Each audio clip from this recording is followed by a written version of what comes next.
Welcome to Michigan's WW1 Centennial News Report for April 2018. Into No Man's Land by Richard C. Bachus. We're going to talk to the Western Michigan author about how he wrote his novel about his grandfather during the First World War.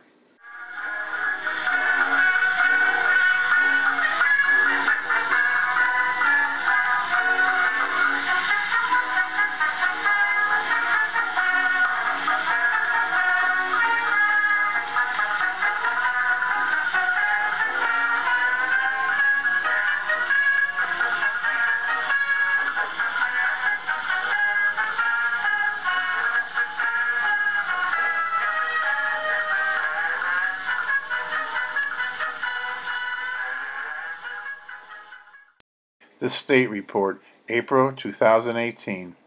On April 6, 2018, Michigan's WW1 Centennial Commission met at the Department of Military and Veterans Affairs in Lansing. On April 7th and 8th, at Midway Village in Rockford, Illinois, over 250 WW1 reenactors converged to have a weekend of WW1 battles. One of those present was Scott Thompson from Livonia, Michigan. On April 10th, 11th, and 12th, at the World Congress Experience for the Society of Automotive Engineers at the Coble Center in Detroit, Michigan, the Mobility History Committee had a display for the Standard B or Liberty truck. On April 12th, Dennis Skupinski gave a lecture on the Standard B Liberty truck and how it changed warfare and also how it changed the economics of the United States trucking industry. On April 14th, the Archdiocese of Detroit brought in the Tallis Scholars, a choir group from England, to celebrate their program War and Peace, a WW1 Centennial program. This was at the Archdiocese of Detroit at the Cathedral of the Most Blessed Sacrament. Providing the honor guard of WW1 reenactors was Michigan's Military Heritage Museum. Also, a 4-minute-man speech was given by Tartanius Flynn. Michigan's WW1 Centennial Commission is in the process of trying to bring the WW1 maquette, a 1/6 scale model of the WW1 Memorial that will be in Washington, D.C. to Michigan in August. If you'd like to help, please use the information on the screen to contact us. On November 11, 2018, at 11 a.m., the armistice bell ringing ceremony will take place. In 1918, on the 11th day, in the 11th month, at the 11th hour, the Allies and Central Powers agreed to a ceasefire that would mark the end of the World War. The National Cathedral in Washington, D.C. will hold a bell-ringing ceremony at 11 a.m. on Sunday, November 11, 2018, to commemorate the centennial of the armistice. Local churches, schools, courthouses, and other entities are invited to participate at the time of this nationwide occasion at each respective time zone. It is with high hopefulness that we will all join in this nationwide commemoration in hope and prayer for a perpetual, world-lasting peace. For information, contact Jerry Benson, 517-373-2353. Just a reminder to check the latest events for Michigan's WW1 Centennial. Please go to ww1cc.org/Michigan.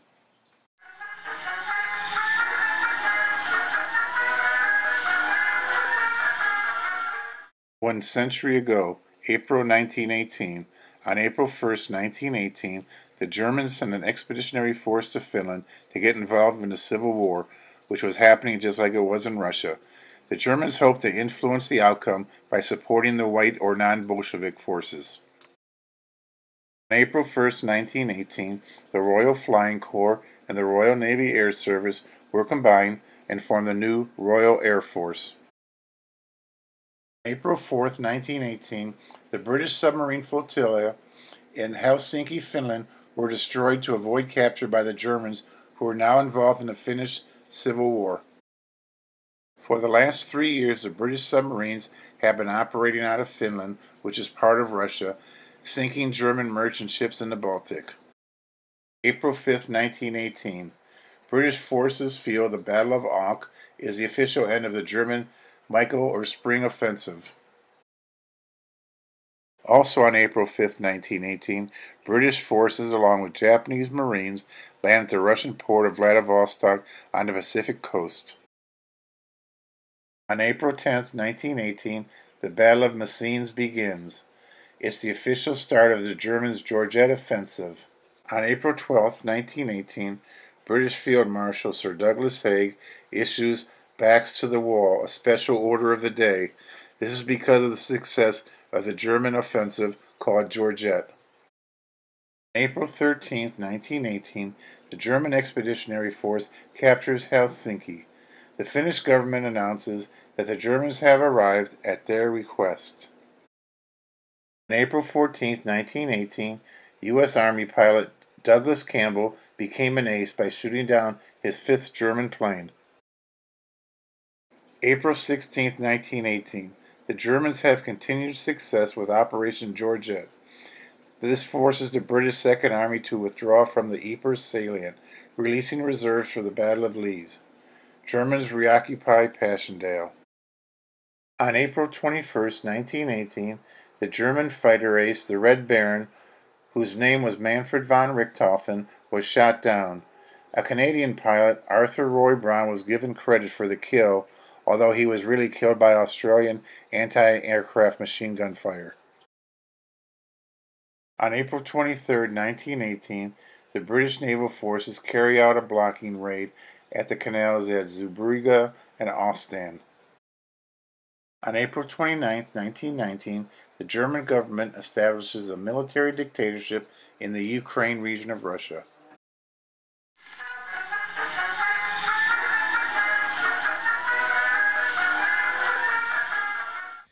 Well, anyway, my name is Rich Bachus, and I'm the author of Into No Man's Land, which is a military family saga based on the true story and the true life of my grandparents. In the novel, there's sort of two stories intertwined, where there's a young guy in 1989 who's a reporter trying to save the old family farm from the lawyers and developers, but he's had a aunt who's died and left him with all these boxes full of letters and photographs, and he begins to discover his grandparents' lives. A lot of the stuff in the novel, it's the grandparents' story is right straight from the real stuff. Just a few names have been changed to protect the innocent and not so innocent. But this story was really amazing to me. I didn't start off to write a World War One novel, but the more I learned about my grandfather, and his name was Joe Bachus, Joseph L. Bachus, and he lived in both Ann Arbor and in Harbor Springs, Michigan, where I live now. But his story was amazing because he served in almost every branch of the military over his career. He started off as a young naval apprentice in 1915. Went out, or sorry, not 1915. He was 15 years old. It was like 1902 when he joined, so he was 15 years old, and ended up sailing to Barbados on this old ship, which was actually a Civil War era ship, and they were sailing out there. They were still flogging men for infractions on the ship, so he got to see what the military life had to offer, both the good side, sailing to Barbados from the winter of New England into an amazing place he'd never seen before. But he ended up having to go back home for a while, and a couple years later, he wanted that military life. So he joined the Marine Corps in 1905, I think it was, and while he was there, he thought he could see the world, but he got shipped back to the Great Lakes. So he was on a ship that traveled around and recruited people. Navy ships used to have to, always have some Marines on board. And that's how I met my grandmother, because I sailed into the little port in Harbor Springs and met my grandmother. He tried to maintain this relationship with her by letter from far, and they actually got married a few years later. And he tried civilian life for a bit after he'd been to Cuba and the Panama Canal, but he really had this ability and this background in the military. So he ended up joining National Guard, first in Ohio, but then here in Michigan.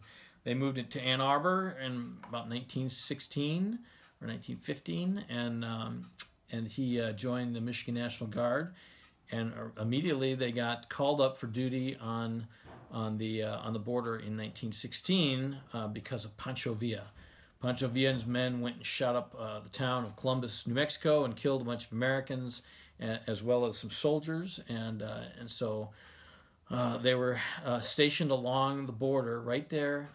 His unit, being the 31st Michigan Infantry, they were the most advanced. They were right on the river, right on the Rio Grande in El Paso, Texas. He was already quite fluent Spanish speaker from his time in the Marine Corps, and so he was quite useful. And while he was doing that, General Pershing and people like a young Captain Patton were running around down in Mexico trying to catch Pancho Villa. They ended up coming back. Didn't catch Pancho Villa. He lived many years after that. But they came back, and the United States declared war against Germany.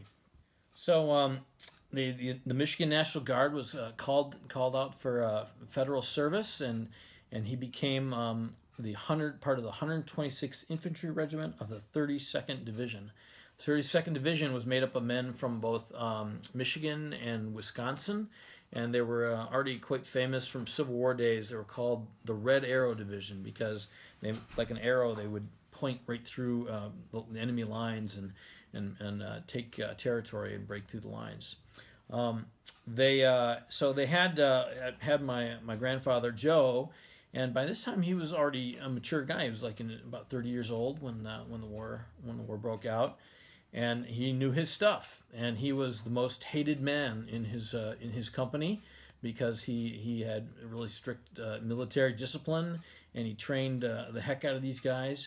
He used one of his innovations was he used goat carcasses to for a bayonet practice, so a little more lifelike than a sandbag. But by the time they got over there in France, he was the most beloved man in the company because he had really prepared these guys well and he knew his stuff.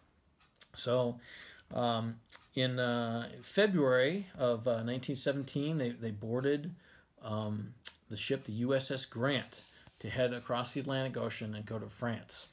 And you can imagine this is the time of unrestricted submarine warfare. And so there were subs looking to sink anything that was coming across the water there, and they were on high alert all the time, trying to see, scout out any submarines as the convoy went along. At one point, there was something was spotted, and so all the ships kind of in the front of the convoy start shooting at the water, and there's something in the water, and they're all like blasting away. Everybody's called, putting on their life jackets, ready to go to life stations, and they thought maybe it was a submarine. Turned out it was a barrel, and they were okay, and they made it to France. Okay. So they arrived in France, and they found lots of surprises in France. First of all, they found that like all of their trunks and everything had been gone through by all the sailors. So you always see those movies about the sailors and the Marines and the soldiers all fighting each other. Apparently, there's some reason why. There's a little animosity between the services. They'd ransacked and taken all this stuff and stolen their things. So that was kind of a big surprise for them. Then they got sent on these train cars, and on the side it would say 40. Pardon my French or lack that, but 40 hommes, 8 chevaux, which means 40 men or 8 horses. And so they were all kind of piled into these train cars, and they were a little smaller than American railroad stock, so the men thought they were kind of funny. And they got sent into sort of some training areas, and there was hardly any food, so they spent a lot of time sort of scrounging around trying to find enough to eat while they were doing really intensive training to get ready for the trenches. By the summer of 1918, the 126th Infantry Regiment finally went into the trenches, and they went in on the night of, I think it was June 11th, was the night that my grandfather led his company, and he was only a first lieutenant at the time, but his captain had been sent to some other training school for a while, so he was in charge, and he took his men into the trenches in what was called the Quiet Sector, which was in Alsace-Lorraine. So as the Germans had come in, over through Belgium, over in the northeastern part of France, and come into French territory, the French had moved into Germany down in southeastern side of France, and so they actually held German territory for a long time. The men there had French soldiers that would sort of guide them into the trenches. Company. He was the commander of Company E. Easy. I don't know if they called it Easy Company back then. That was sort of a typical nickname. But these men comprised men from Ann Arbor, Kalamazoo, different places in sort of Southwest Michigan, and eventually they started to get more recruits from other areas. But the original group that went in were led in by these French. Well, the so-called quiet sector was not exactly a quiet place to be. It was quite dangerous. There were, machine guns strafing, artillery shells every day. It was called quiet because the lines and the trenches had not moved hardly at all in 4 years. It was just sort of a stalemate. The French had fought there for a long time and held those lines, and they were, I think, quite relieved to have some new blood coming into the trenches to take over for them. They would kind of come in and relieve a veteran French unit and take over about a mile of the lines. And as you can imagine, no man's land was about a mile long. So in between, there was just devastation. Trees had been stripped bare. It was still surprising how much was still kind of alive and hadn't been completely destroyed in that area. It was they kind of broke up the trenches into centers of resistance, they call them. So the center of resistance was Guinevatan, I think it was, and so this center of or Guildviller, that was what it was. So the Guildviller was a little village, and that was sort of where the headquarters would be in the rear lines. The trenches were a lot more complicated than you would think from Snoopy cartoons. There were sort of a main firing trench ahead, and there were support trenches in the rear, and then different trenches kind of going towards the rear. And also they would have these trenches that would go kind of zigzag up into no man's land to hold these what they called petty posts. So in the daytime they would go out into the petty posts. All right. So one of the things that I depict in my story is based on a real event where in that June there of 1918, when my grandfather was in the trenches, there was another company kind of next door, which would have been Company M, and at the very kind of crack of dawn, when light would come up, they would have what was called the morning hate, and everybody would just sort of start shooting, and a lot of this was to just make sure that no one had sort of snuck in the night and make sure that there was no one waiting to ambush you. Well, even though they had the morning hate and there was a bunch of machine guns and everything, there were a whole bunch of Germans along this petty post trench, which was kind of going from a few hundred yards out into no man's land back towards the main trench, and they'd surrounded it and they were camouflaged in grass, and they started attacking the men as they started from M Company as they came into this to take over the petty post in the morning, and used hand grenades and things like that, those German potato mashers. So they could hear the bursts of and the firing as these guys kind of rose up out of this looked like a bunch of grass, and started shooting, and they did kill several of the men. I think there was a Lieutenant Johnson, who was like the first officer of the 126th to be killed. The men did hold off pretty well, and immediately they killed a lot of these Germans and then repelled the rest. And that was the kind of thing that would go on every day. At night it was very active, and often they would be sending out parties that would be raiding parties, and a lot of times they were trying to capture Germans and bring them back to get information. What information was that valuable? I don't know. It's like, hey, they're Germans there. They're going to attack again. But they would do that quite often. And some of the Germans they would capture were really, could be like one they caught was this big, huge guy, and he was just bragging about, how they were going to just crush anybody that tried to resist them.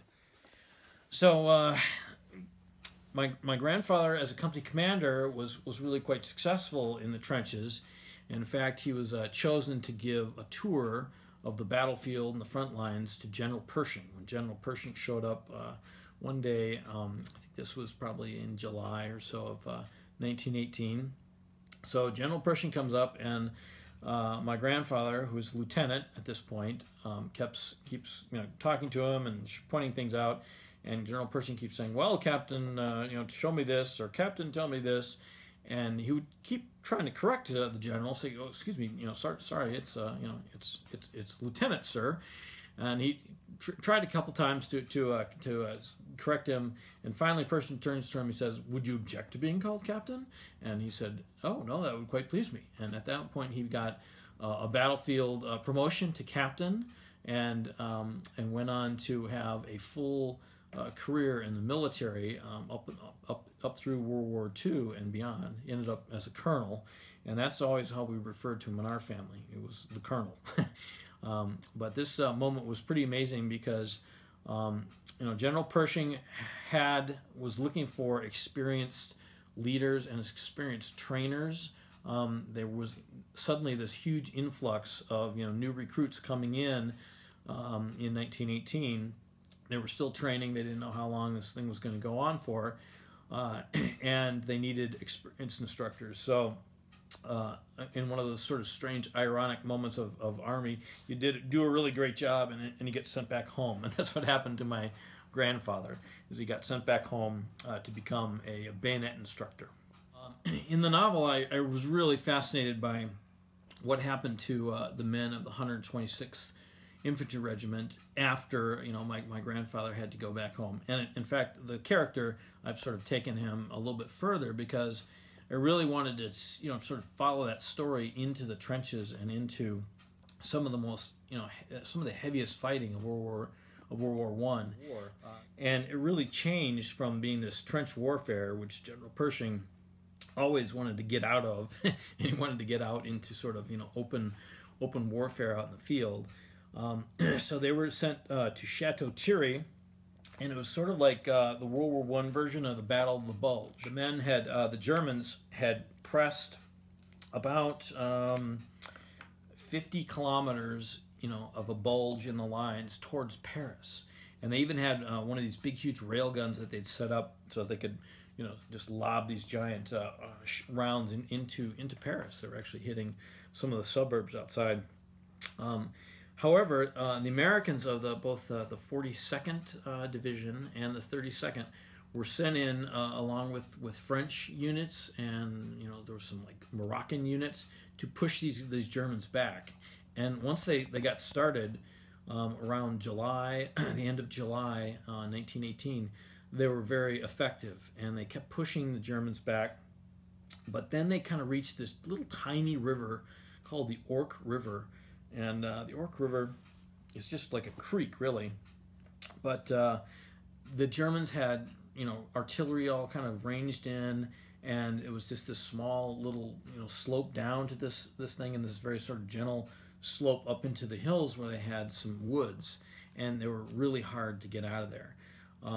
126th was one of the units that was sent in to try to, knock the Germans out of this, and some of the battles that they experienced were just amazing. They had to just go over completely open fields into woods with machine guns, German machine guns, taking them out, and they just kept going because they realized they couldn't stay there and they had to keep moving. So these guys just kept going. So there was a French general who was watching the men of the 126th and watching them just kind of keep getting up and keep moving forward, and that's where they got their nickname of Les Terribles, because they were just absolutely unstoppable. They went into these woods, got these Germans out, chased them out. There was, a counterattack by the Germans from another woods just north of there, and at one point they were even surrounded for a while by Germans, and still they managed to fight on until they hardly had any ammunition. But finally they were able to sort of reconnect with some of the other companies that were there nearby in these little villages. There's two little villages that I remember that are like nothing on the map. One's called Sergi and the other's called Sergi. And they sound similar, but they're spelled differently, as you can imagine, in French. But these little villages, a sort of nowhere place, a little woods in there called Jean-Blay Woods, was a really pivotal moment where the Americans really broke these German lines. And from there, the Germans retreated back all the way to the Vesely River, and they continued to keep fighting pretty hard from there. But the men of the 126th kept at it, and they were all the way into Germany by November 11th, and they were there kind of walking through German territory with just hundreds of German dead around them as they sort of followed up some of the lead units, and that was the end of the war for them. I'd love to see somebody do, a movie or something on the 126th. I mean, these guys were amazing. I would love to see that done, and I'd be glad to help write a script or something like that. Jeff Daniels, if you're out there, give us a call. But yeah, I've actually got a series of books with Joe as the main character in it. The next one takes place back on the Texas-Mexican border, and in this one, it's the end of the war in the 1920s, and Joe has been assigned a top-secret military intelligence mission to travel along the Texas border to identify all the possible invasion points that the Mexicans might invade us from, which sounds like pretty much all of these points along Texas. But he would sometimes get in his civilian clothes and travel into Juarez and check out all the train stock and capacity and measure how quickly the Mexicans could get a whole bunch of armies sent up our way, and we were still kind of worried about that in the 1920s, and so that's what the next story is going to be, on the border.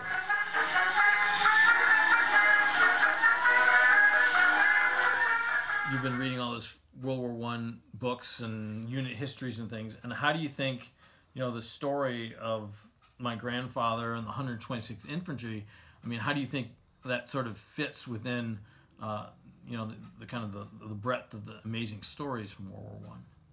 Well, what's interesting about this is that he was part of the Michigan National Guard, so he was with the military before there was actual war, right? And he served on the Mexican border. So now you've got this early National Guard history, which is just the state's military, and now you've got them being federalized, which is like for the first time, actually the second time, where they were actually federalized and shipped overseas. And so he was sort of, your grandfather was sort of like almost like a mercenary type, because he's been in so many different services. And so by the time war came, he knew what it was like to be in combat and to be a enlisted person and also an officer. So this is a real interesting story about him being able to be in the military, go overseas, and then say he had so much above what the normal recruit coming in was, because he traveled almost around the world. Yeah. And say he was well traveled. Most of the people at that time traveled less than 25 miles from their hometown, and he was traveling down in the Pacific and across country and other things, and this has made it more worldly. So when he went to France, it wasn't as big of a deal probably for him as it could have been for some of the other people.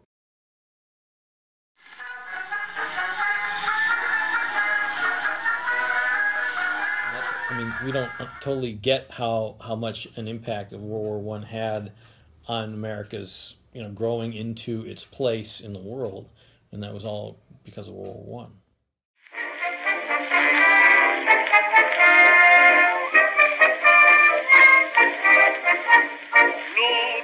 Reuben, I've been thinking, said his wifey dear. Now that all is peaceful and calm, the boys will soon be back on the farm.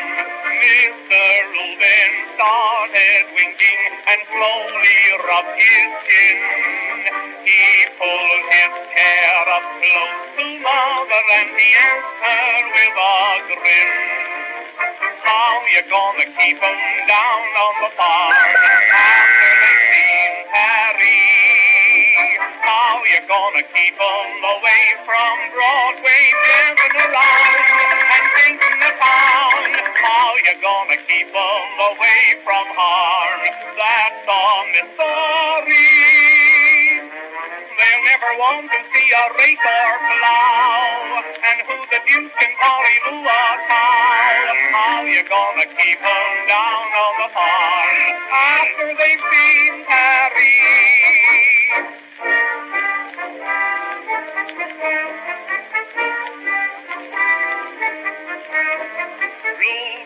Reuben, you're mistaken.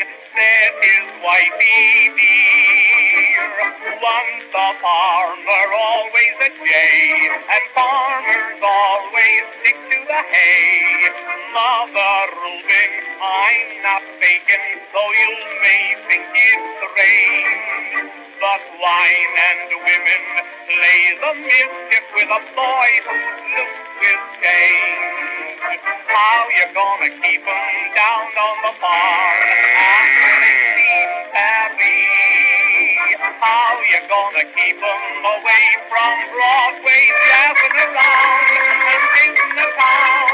How you gonna keep 'em away from harm? That's all mystery. They'll never want to see a rake or plow, and who the deuce can hardly do a cow?